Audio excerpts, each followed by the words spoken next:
گناہوں کی عادت چھڑا میرے مولا، گناہوں کی عادت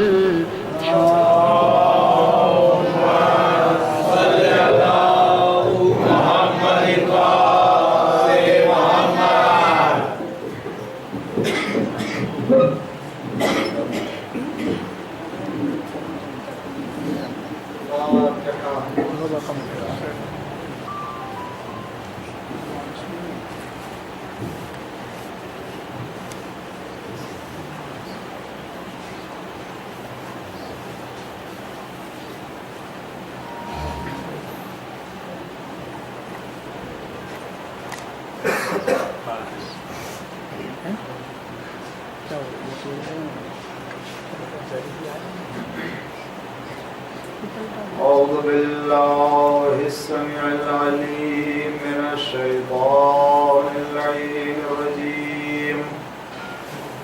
بسم الله الرحمن الرحيم.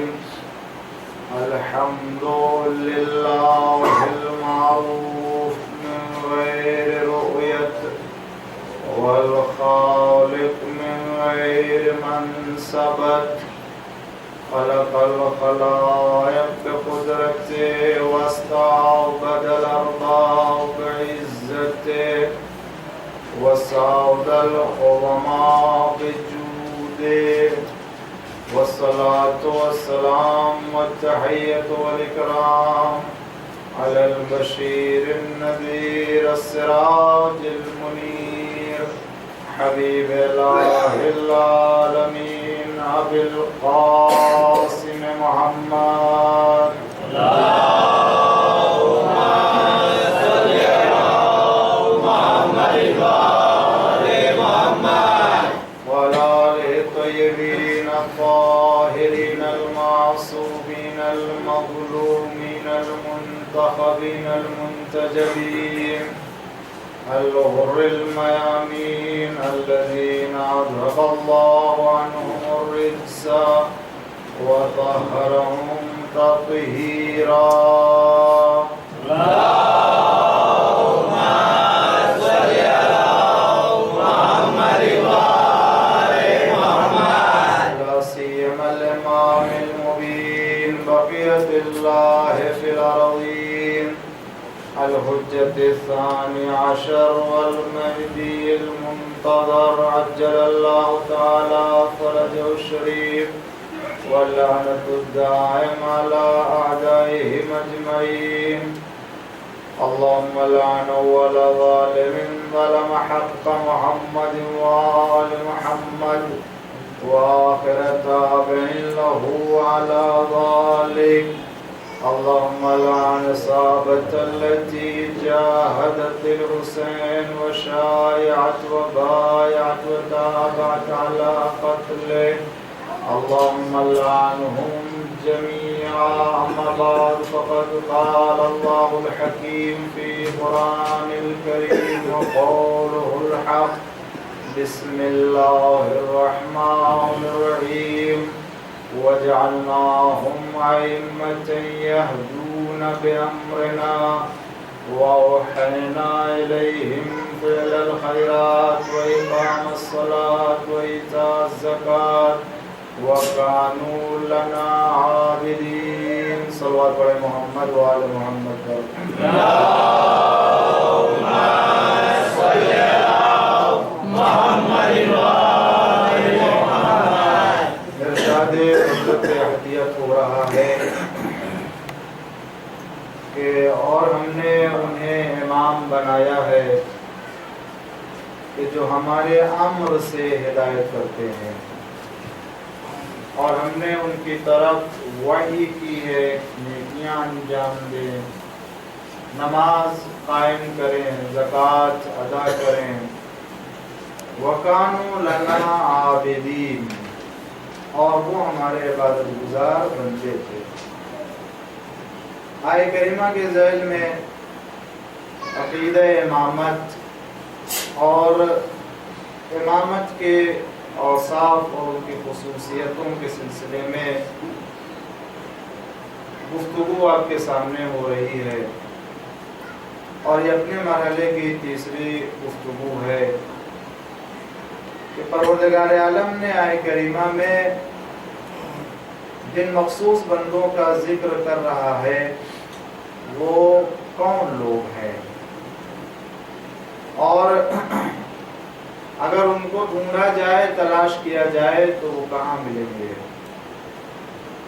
خداوند عالم اگر کسی مخصوص مخلوق کو پیدا کرے اور اس کی نشاندہی نہ کرے تو یہ انسان کے لیے ایک ایسی تکلیف اور ایک ایسا مکلف بنایا جانا کہا جائے گا کہ جس کے بارے میں انسان کوئی طاقت اور قوت نہیں رکھتا، اور پروردگار عالم کسی بندے کو کوئی ایک ایسی تکلیف دے یعنی کسی ایسے کام کا حکم دے کہ وہ بندہ خود وہ کام کرنے پر قدرت نہ رکھتا ہو۔ یہ تکلیف مالا یطاق ہے کہ انسان خود اس پر اختیار نہیں رکھتا ہے اور پروردگار عالم اس چیز کو حکم دے۔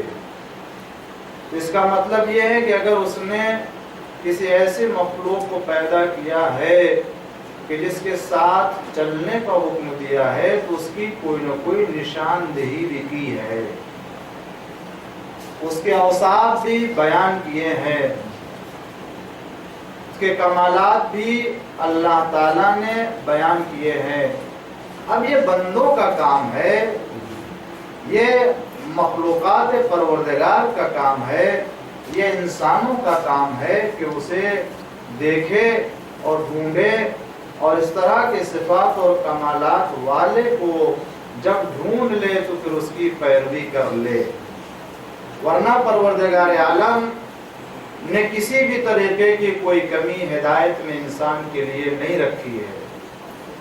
خداوند عالم کسی اندھے سے یہ مطالبہ نہیں کر سکتا کہ وہ قرآن کریم کو دیکھ کر کے پڑھے۔ پروردگار عالم کسی ایسے معذور اور کسی ایسے اپاہج یا کسی ایسے کو کہ جو اعضاء و جوارے صحیح نہ رکھتا ہو اس کو حکم دے کہ وہ میدان میں جا کے راہ خدا میں جہاد کرے، اس لیے کہ وہ ایسی تکلیف کہی جائے گی کہ جس کے اوپر وہ قدرت نہیں رکھتا۔ پروردگار عالم کا مطالبہ معاذ اللہ جو خدا کی ذات سے ممکن نہیں ہے، یہ ظلم کہا جائے گا۔ تو پروردگار عالم نے بندوں کے لیے کسی ایسے امام کا تعین تو کر دیا ہے اور اتنا کام آسان بنا دیا کہ اس کے صفات اور کمالات بھی بتا دیے۔ تو اب یہ بندوں کا کام ہے، ایک طرف بندوں کو دیکھے، مخلوقات کو دیکھے، اور دوسری طرف صفات و کمالات کو دیکھے۔ جہاں جہاں یہ صفات اور کمالات مطابقت کرتے جائیں اسے اپنا امام مانتے جائیں، اور جہاں اور جس مخلوق کے اوپر یہ صفات و کمالات منطبق نہ ہوں اسے عام مخلوق میں شمار کیا جائے اور اسے چھوڑ دے۔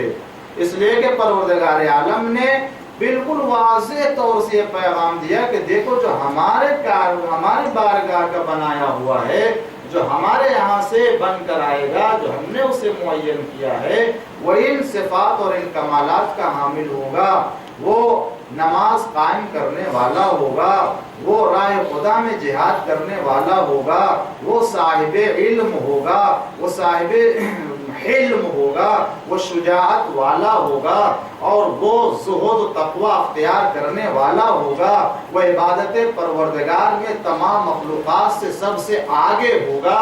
اب یہ وہ کمالات ہیں کہ جن کے لیے انسان کو غور کرنا ہوگا کہ واقعی آیا یہ کمالات ایک بندے میں ہے یا نہیں ہے۔ اگر ہے تو اسی کو اولو الامر بنانا ہے، اسی کو خلیفہ بنانا ہے، اسی کو امام بنانا ہے، اور اگر یہ صفات اور کمالات کا حامل نہیں ہے تو پھر اسے اس کی اتباع کرنی چاہیے، اسے خود اولو الامر کے مرحلے میں نہیں آنا چاہیے۔ اس لیے کہ خداوند عالم نے یہ بات تو ضرور کہہ دی ہے کہ ہم نے تم میں سے اولو الامر کا انتخاب کیا ہے۔ ارشاد ہوتا ہے، آج میں دوسری آیت کی تلاوت کروں بیٹھ سے امامت میں، اور جس کو خداوند عالم نے لوگوں کے لیے امام اور لوگوں کا خلیفہ اور صاحبان ولایت کے عنوان سے متعارف کرایا۔ ارشاد پروردگار ہوتا ہے جو بہت مشہور و معروف آیت کریمہ ہے، یا ایھا الذین آمنوا اطیعوا اللہ واطیعوا الرسول واولی الامر منکم۔ اے صاحبان ایمان، اللہ کی اطاعت کرو، رسول کی اطاعت کرو، اور جو تم میں سے اولی الامر ہیں۔ اس کا مطلب ہے کہ اولی الامر کو تلاش کرنا ہے کہاں؟ اپنے ہی میں تلاش کرنا۔ اپنے کا مطلب یہ نہیں کہ خداوند عالم نے چھوڑ دیا ہے اور تم کو جو ہے وہ وہاں سے اپنا بنا لینا، نہیں، بنا کے چھوڑ دیا ہے۔ منکم کا مطلب یہ ہوتا ہے کہ تم جیسے انسانوں کے لیے، یعنی تم جیسے انسانوں میں سے، جس طرح سے نبی کے لیے ارشاد ہوا ہے بسم اللہ الرحمن الرحیم سورہ جمعہ میں، هو الذی بعث فی الامیین رسولا منہم، ہم نے انہی میں سے رسول بنا کے بھیجا ہے۔ تو اگر کوئی یہ کہے کہ منکم، تو ہم میں سے اگر اولی الامر ہے تو ہم جس کو چاہے بنا لے، تو پھر یہ تو خداوند عالم نے اپنے نبی کے لیے بھی ارشاد فرمایا ہے کہ ہم نے انہی میں سے بنایا ہے۔ تو اگر منہم آ جائے اور ہر ایک کو نبی نہیں بنایا جا سکتا ہے، تو اگر منکم آ جائے تو اس اعتبار سے انسانوں میں سے ہر ایک کو اولی الامر بھی نہیں بنایا جا سکتا ہے۔ جس طرح سے آخری نبی کا انتخاب بارگاہ پروردگار سے ہوا ہے، اسی طریقے سے اولی الامر کا انتخاب بھی بارگاہ پروردگار سے ہے۔ صلوات پڑھ دے محمد و آل محمد پر۔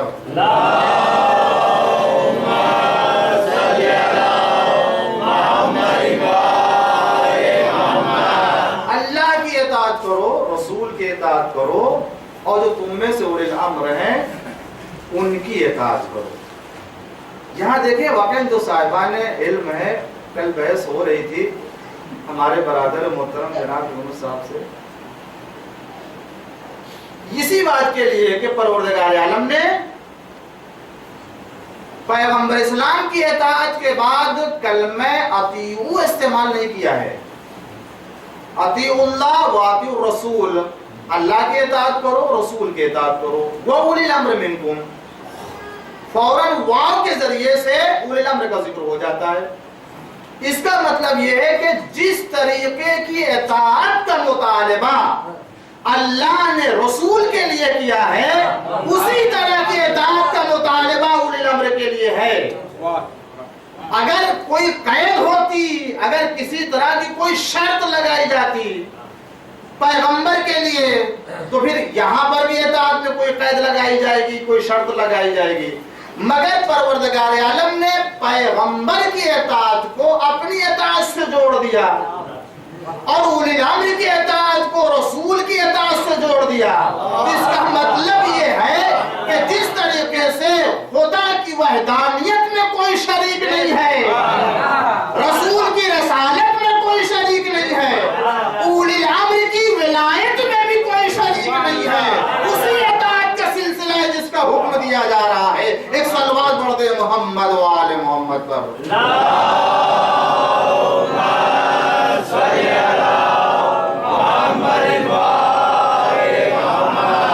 اب مسئلہ یہ کہ ہم یہیں تک پڑھتے ہیں قرآن کی اس آیت کو، یا ایھا الذین آمنوا اطیعوا اللہ واطیعوا الرسول واولی الامر منکم، ہمارے بچوں کی زبان پر یہ آیت ہو، بے شک اور ہونا بھی چاہیے۔ مگر اس کے بعد کیا ارشاد ہوتا ہے؟ توجہ چاہتا ہوں عزیزو، کیونکہ بحث سے متعلق ہے، اس لیے میں اس ٹکڑے کو بھی ذکر کرنا چاہتا ہوں کہ جو ہوتا ہے اللہ کی طرف سے معین کیا ہوا ہوتا ہے، اور اگر کوئی مسئلہ آ جائے تو پھر کسی اور کی طرف نہیں۔ کیا ارشاد ہوتا ہے؟ یا ایھا الذین آمنوا اطیعوا اللہ واطیعوا الرسول واولی الامر منکم فإن تنازعتم فی شیء، اگر کسی چیز میں اختلاف کرو تو فردو اللہ والرسول، تو اسے اللہ کی طرف پلٹا دو اور اس کے رسول کی طرف پلٹا دو. آپ توجہ کریں، آیت کا لحن دیکھیں، انداز دیکھیں ذرا. اطیعوا اللہ واطیعوا الرسول واولی الامر منکم. یا پیغمبر اپنی اطاعت کا بھی ذکر کر رہا ہے، خدا بند عالم پیغمبر کی اطاعت کا ذکر کر رہا ہے، اپنی اطاعت کا ذکر کر رہا ہے، اولی الامر کا بھی ذکر کر رہا ہے. یہاں تینوں کا تذکرہ آیت کریمہ میں ترتیب کے اعتبار سے ہے. مگر اب جب اس کے آگے ذکر آتا ہے فَإِن، اگر تنازعتم، کوئی جھگڑا ہو، کوئی اختلاف ہو جائے، تو دیکھو فردو ہو، اسے پلٹا دینا اللہ والرسول، اللہ اور اس کے رسول کی طرف. اب یہاں اولی الامر کا ذکر نہیں آ رہا ہے، توجہ چاہتا ہوں. یہاں اولی الامر کا ذکر نہیں آ رہا ہے، تو کیا صاحبان امر، صاحبان ولایت کو اس لیے نہیں رکھا گیا کہ وہ بھی جھگڑوں کو برطرف کر دیں، وہ بھی اختلافات کو برطرف کر دیں؟ یقیناً وہ تو جب اپنے زمانے کا صاحب امر ہے، صاحب ولایت ہے، وہ تو دین و دنیا کا بادشاہ حاکم ہے، وہ تو تمام مسائل کا حل کرنے والا ہے، اس کی ذات ہی اتحاد و یکجہتی کا سبب قرار پاتی ہے. خدا نے اہل بیت علیہ السلام کی امامت و ولایت کو لوگوں کے ایک جگہ جمع کرنے کا ذریعہ قرار دیا ہے. تو خدا بند عالم یہاں ذکر کر رہا ہے کہ اگر تم کسی مسئلے میں اختلاف کرو، جھگڑا کرو، تنازع نزاع ہو جائے، تو دیکھو فردو الی اللہ والرسول، اسے اللہ کی طرف پلٹانا، رسول کی طرف. اب یہاں پر حکم نہیں ہو رہا ہے کہ اولی الامر کی طرف پلٹاؤ. اس کا مطلب یہ ہوتا ہے کہ اگر تم کسی مسئلے میں اختلاف کرو، وہ مسئلہ تمہارے گھر کا نہیں، تمہارے معاملات کا نہیں، تمہارے خاندان کا نہیں، یہ جھگڑا اختلافی خاندانی نہیں بیان کیا جا رہا ہے، بلکہ اگر خود اولی الامر میں اختلاف ہو جائے، اگر تم خود اولی الامر کے بارے میں جھگڑا کرو کہ کون ہو، تو دیکھو خبردار کہیں اور جا کے حل نہ کر لینا، بلکہ اس کا تعین اور اس کے لیے تم اللہ کی طرف رجوع کرنا اور رسول سے پوچھ لینا، وہ بتا دیں گے اولی الامر کون ہے. صلوات پڑھ دے محمد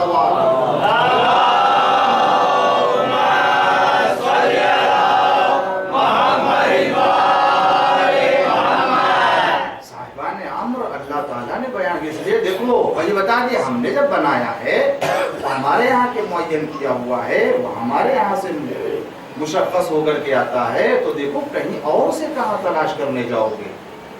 یا تو میں بتاؤں گا، یا میرا نبی بتائے گا، میرا رسول بتائے گا.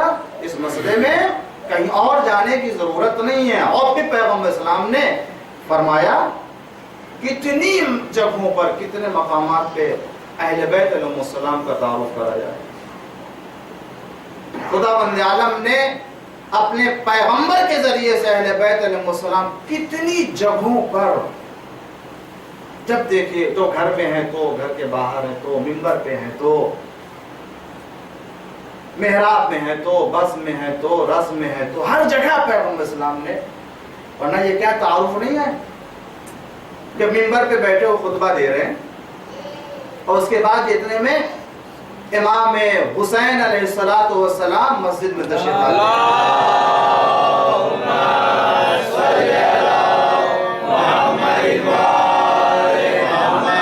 اور اس کے بعد جو ہے وہ کیا دیکھا پیغمبر اسلام نے کہ یہ صاحب کتاب جناب المودع نے، حنفی مذہب، سلیمان قندوزی نے جناب المودع میں لکھا ہے کہ کیا دیکھا کہ پیغمبر اسلام خطبہ دے رہے ہیں، اور امام حسین علیہ السلام جب داخل ہوئے مسجد میں، پہ آپ کا پیر دامن ابا میں الجھا.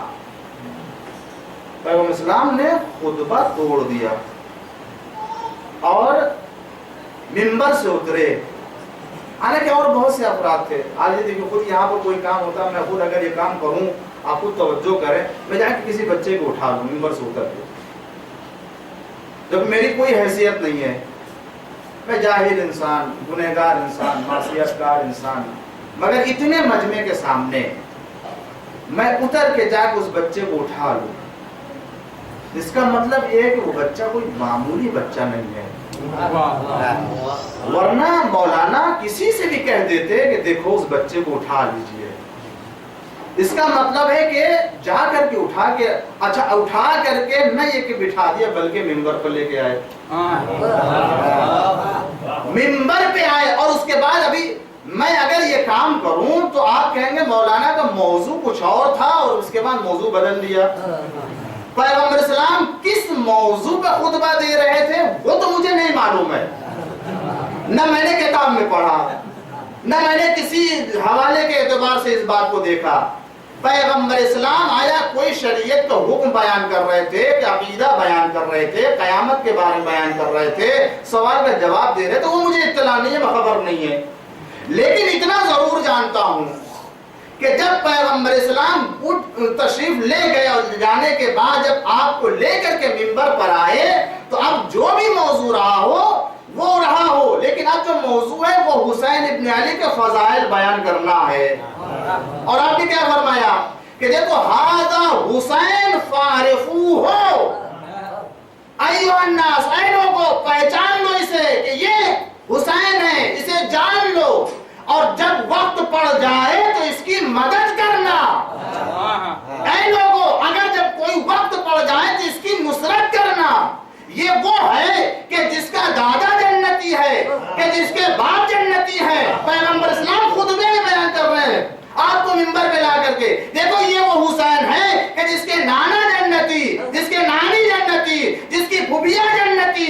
یہ وہ ہے کہ جس کا بھائی جنتی ہے، جس کا نانا جنتی ہے. یہ وہ ہے کہ جو جنت کے جوانوں کا سردار ہے. یہ وہ ہے کہ جس کے ماننے والے جنتی ہیں. یہ وہ حسین ہے کہ جس کے ماننے والوں کے ماننے والے بھی جنتی ہیں. ھذا حسین فاعرفوہ، پیغمبر اسلام نے اس طرح سے تعارف کرایا ہے. اور اس کے بعد کہا الحسن والحسین، حسن اور حسین امامان، یہ دونوں امام ہیں. اس کے بعد جو جملہ فرمایا وہ قابل غور ہے. کیا فرمایا؟ قعدہ اور قاما، یہ دونوں میرے بیٹے حسن اور حسین دونوں امام ہیں، چاہے وہ بیٹھے رہیں چاہے وہ کھڑے رہیں. پیغمبر اسلام کی تعبیر دیکھیے، اس کا مطلب ہے کہ نگاہ پیغمبر میں امام حسن علیہ السلام کا زمانہ بھی تھا، نگاہ پیغمبر میں حسین ابن علی کا زمانہ بھی تھا. کچھ ایک مرحلے پہ آ کر کے میرا یہ نواسا میری سنت کو زندہ کرے گا، اور ایک منزل پر آ کر کے میرا دوسرا نواسا میری دوسری سنت کو زندہ کرے گا. اور خبردار دیکھو انگلی نہ اٹھانا کہ تو سن کر لیا، کہ انہوں نے جنگ کر لیا. پیغمبر نے فرما دیا میں دونوں امام ہیں، چاہے قیام کریں چاہے وہ بیٹھے رہیں. قیام کا مطلب قعدہ کا مطلب یہ نہیں ہے کہ بیٹھے رہنا، اگر گھر میں بیٹھے رہے تو امام مان لیجیے، یہ تو ہی ہے. قعدہ یعنی اگر وہ سن کر لیں تو امام ہیں. لہذا امامت کے مرحلے سے ذرہ برابر تمہارا عقیدہ ہٹنے نہ پائے. تو عزیزان گرامی، متعدد مقامات پر امام حسین علیہ السلام کا اہل بیت علیہ السلام کا تعارف کرایا ہے. یہ سارے فضائل ہیں. آج اہل بیت علیہ السلام کے کمالات اور فضائل کو لوگوں کے سامنے بیان نہیں کیا جا رہا.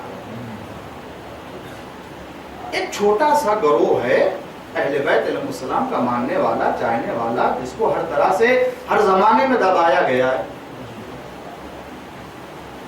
عقیدہ امامت رکھنے والے کو، اور وہ بھی مظالم کی بنا پر، ظلم کی بنا پر، جبر و تشدد کی بنا پر نہ بیان کر سکا اہل بیت کے کمالات کو. اہل بیت علیہ السلام کے کمالات نہ آ سکے سامنے. اب تاریخ اٹھا کے دیکھیے عزیزان گرامی کہ جس کا نام علی ہے اس کا قتل کر دیا جاتا تھا، کہ اگر ذرا سے بھی اس کے اندر اہل بیت سے محبت پائی جاتی ہے تو اس کا خون کر دیا جاتا ہے. کس زمانے میں آپ دیکھیے، اس زمانے میں کہ جس وقت سختیاں تھیں اور تقیہ کا دور تھا، کہ کسی امام کے چاہنے والے کو یہ موقع دیا گیا کہ تم اپنی نماز جمعہ قائم کرو لو، تم اپنے مسائل بیان کر لو، تو اپنے عقیدے بیان کر لو۔ عزیزان گرامی، تو اہل بیت علیہ السلام، میں عرض کر رہا ہوں، اہل بیت علیہ السلام کے کمالات اور اہل بیت علیہ السلام کے فضائل لوگوں کے سامنے آ نہیں سکے، اور جو تھے ان سب کو مٹایا گیا۔ اس کے مقابل میں اور بہت سی حدیثیں بھی گڑھی گئیں تاکہ اور جو لوگ بولنے والے ہیں، جو لوگ پیغمبر کی ان حدیثوں کو بیان کرنے والے ہیں، ان کو یا تو خریدا گیا، یا ان کو قید میں رکھا گیا، یا ان کے اوپر پہرے بٹھائے گئے، یا ان کا خون کر دیا گیا، قتل کر دیے گئے۔ تو اب وہ جو حدیثیں سینوں میں تھی اور سن رکھا تھا وہ تو ختم ہو گئیں، اور دوسری حدیثیں تیار ہو کے مارکیٹ میں آ گئیں، اور ان کو بیان کرنے کے لیے علماء تیار کیے جانے لگے، ان تمام لوگوں کو جو ہے وظیفے دیے جانے لگے، اور اگر اس مسئلے میں کسی طرح کو کوئی جو ہے اختلاف کرے تو پھر اس کا جو ہے وہ وظیفہ بند کر دیا جاتا تھا، اس کی گواہی نہیں سنی جاتی تھی، اس کے سارے مسائل۔ تو عزیزان گرامی، یہی وجہ ہے، اور آج بھی میرے ساتھ ایک موقع آیا ایسا کہ میں چلا جا رہا تھا اپنے ایک شہر میں، بامبے میں، گزر رہا تھا روڈ سے، تو وہ ایک مخصوص دن ہوتا ہے جس دن وہ گروہ نکلتا ہے، آپ جانتے ہیں، نماز روزہ کی تبلیغ۔ تو ایک چھوٹی سی دکان پر وہ 3-4 لوگ کھڑے ہو کر کے اس کی تبلیغ کر رہے ہیں، نماز پڑھنا چاہیے، مسجد میں آنا چاہیے، اللہ اللہ کرنا چاہیے، خدا کو یاد کرنا چاہیے، عبادت کرنا چاہیے۔ تو میں کھڑا ہو گیا، میں گزر رہا تھا سادے لباس میں، ساری بات ہو چکی، تو میں نے کہا ایک مرتبہ میری بھی بات سن لیجیے، آپ کہہ رہے تو میں آپ کی بات سن رہا تھا، میری بھی بات سن لیجیے۔ تو انہوں نے مجھے دیکھا اوپر سے نیچے تک کہ یہ کون بولنے والا، اس لیے کہ انہوں نے کبھی ایسے کسی کو پکڑا ہی نہیں جو بولنے والا ہو، تو یہ کون آ گیا؟ تو میں نے کہا آپ نے جتنی باتیں کہیں سب صحیح ہے، کہ کسی طرح کوئی شبہ نہیں ہے، اللہ کو یاد کرنا چاہیے، نماز پڑھنا چاہیے، عبادت پروردگار کرنا چاہیے، خداوند عالم نے پیدا کیا عبادت کرنے کے لیے، آپ کی بات میں کوئی دو رائے نہیں ہے۔ مگر میں ایک سوال آپ سے کرتا ہوں، بتا دیجیے، کیا پیغمبر اسلام نے مسجد پیغمبر میں، خود پیغمبر اسلام نے منبر سے یہی باتیں صرف بتائی تھی کہ نماز پڑھو؟ پیغمبر نے اپنی پوری عمر 23 سالہ زندگی جو تبلیغی اسلام کو مکمل کر دیا، کیا پیغمبر اسلام نے زندگی بھر سے نماز پڑھنے کا حکم دیا ہے؟ پیغمبر اسلام نے صرف یہ کہا کہ سفید کرتا پائجامہ پہنو، پیغمبر اسلام نے یہ فرمایا کہ خوشبو اور عطر لگاؤ، پیغمبر اسلام نے فرمایا آداب دسترخوان یہ ہے، پیغمبر اسلام نے فرمایا پڑوسیوں کے، یہی ساری باتیں تھی، یا کچھ اور بھی تھی؟ کہانی اور بھی تھی، تو کہا میں جب اور تھی تو اسے کیوں نہیں بیان کرتے؟ بھائی پیغمبر اسلام نے صرف یہی تو نہیں کہا کہ نماز پڑھو، اللہ کو یاد کرو، عبادت کرو، اسی منبر سے، جس منبر پہ فرمایا کہ نماز پڑھو، روزہ رکھو، اسی منبر سے تو پیغمبر نے فرمایا الحسن والحسین سیدی شباب اہل جنہ، پیغمبر نے اسی منبر سے فرمایا فاطمہ بضعۃ منی، فاطمہ میرا ٹکڑا ہے، جس نے اسے اذیت دی اس نے مجھے اذیت دی۔ پیغمبر نے اہل بیت علیہ السلام کو یہ ساری حدیثیں کہاں ڈالی جاتی ہیں؟ آیا ان کی طرف نگاہ نہیں جاتی؟ اب پہلے ہم لوگ بیان کرتے ہیں، جب مسجد میں آتے ہیں تب بیان کرتے ہیں، تو مجھے معلوم ہے کہ وہاں کیا بیان ہوتا ہے، خیر گفتگو ختم ہوگا۔ میں کہنے کا مطلب یہ کہ آج بھی جو کچھ ہو رہا ہے وہ اہل بیت علیہ السلام کے صفات، کمالات اور ان کے فضائل نہیں بیان کیے جاتے، اور خدا کی قسم اگر اہل بیت علیہ السلام کے پاکیزہ کردار لوگوں کے سامنے پیش کر دیے جائیں تو خدا نے اہل بیت کو بنایا ہی اس طرح سے ہے کہ لوگ ان کی طرف خود کھنچتے چلے جائیں۔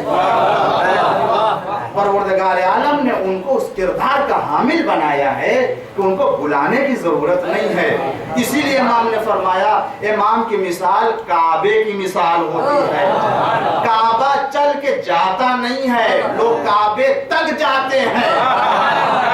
اگر کعبے کا جا کے طواف کیا جاتا ہے، تو خدا نے امام کو مثل کعبہ اسی لیے بنایا کہ اپنے عقیدتی اور اپنے ایمانی کا طواف اسی امام کے ارد گرد کرنا، کہیں اور نہ جانا۔ صلوات پڑھتے محمد و آل محمد پر۔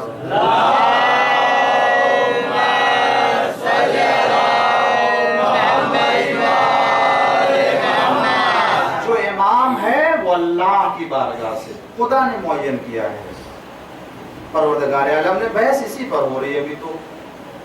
امام کے علم ہے، امام کے اور دیگر صفات ہیں، کمالات نہیں معلوم وہاں تک پہنچ پاتا ہوں کل تک میں کہ میں آپ خدمت میں عرض کروں۔ جو گفتگو اس سلسلے کی ہے کہ خداوند عالم بناتا ہے، اور اس کی کتنی مثالیں شاہد، اور میں نے تمام جو ہے وہ شواہد جمع کیے کہ پروردگار عالم کو اختیار ہے، کسی اور کو یہ اختیار نہیں دیا۔ اور یہی وجہ عزیزان گرامی توجہ چاہتا ہوں کہ جو آج سامنے کی چیز ہے جس کی طرف میں بس ایک توجہ دلانا چاہتا ہوں، اسی بنیاد پر کہ جو ہمارا شیعہ عقیدہ امامت کے بارے میں کہ جو امام ہوتا ہے وہ اللہ تعالیٰ بناتا ہے، اللہ معین کرتا ہے، اللہ خود من جانب اللہ ہوتا ہے، منصوص ہوتا ہے، اس کے لیے نص ہوتی ہے، کسی کو اختیار نہیں ہے۔ اسی قانون اور اسی عقیدے کی بنیاد پر مولائے کائنات امیر المومنین علی بن ابی طالب علیہ السلام کا اختلاف تھا۔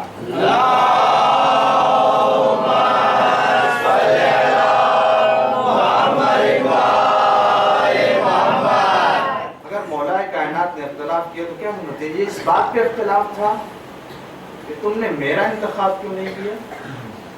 نہیں۔ تو عزیز و توجہ چاہتا ہوں، یہ بالکل سامنے کی چیز ہمارے عقیدے کی ہے، مگر ایک ذرا سا نقطہ، ایک باریکی جس کو میں آپ تک پہنچانا چاہتا ہوں، اور یہ اسی سے مربوط ہے کہ خدا معین کرتا ہے۔ تو کیا جو اختلاف تھا سارے جو مولائے کا، ایسا نہیں ہے کہ اختلاف، کیا اختلاف نہیں تھا؟ بعض لوگ یہ بھی کہتے نہیں، وہ تو جاتے تھے، بیٹھتے تھے، مشورے ہوتے تھے، نماز ہوتی تھی، سب کچھ ہوتا تھا، شرکت کرتے تھے، تو کہاں اختلاف تھا؟ اچھا اگر اختلاف نہیں تھا تو پھر کیوں بار بار یہ وفد گھر بھیجے جاتے تھے کہ کہو آ کے بیعت کر لیں؟ بیعت نہیں ہو رہی تھی، گھر میں بیٹھے ہوئے ہیں، اتنے لوگ گھر میں ہیں اور وہ آ نہیں رہے، بیعت نہیں کرے، سارا زور حکومت یہ لگا رہی کہ وہ بیعت کر لیں۔ مدینے کے تمام لوگوں نے، تمام مہاجرین نے، تمام انصار نے بیعت کر لی ہے، مگر چند لوگ ہیں جو نہیں۔ تو یہ کس بات کی دلیل ہے؟ اختلاف ہی کی تو دلیل ہے۔ اور اس کے بعد مولا کا خود میں لقد تقمصها، خلافت کی قمیض کو اس طریقے سے اسے زبردستی اوڑھ لی گئی کہ جس کے لیے زیب نہیں تھا۔ یا دیگر احتجاجات تھے جو مولا کائنات کے، وہ سب تاریخ میں ہے، میں ان کی طرف نہیں جانا چاہتا ہوں۔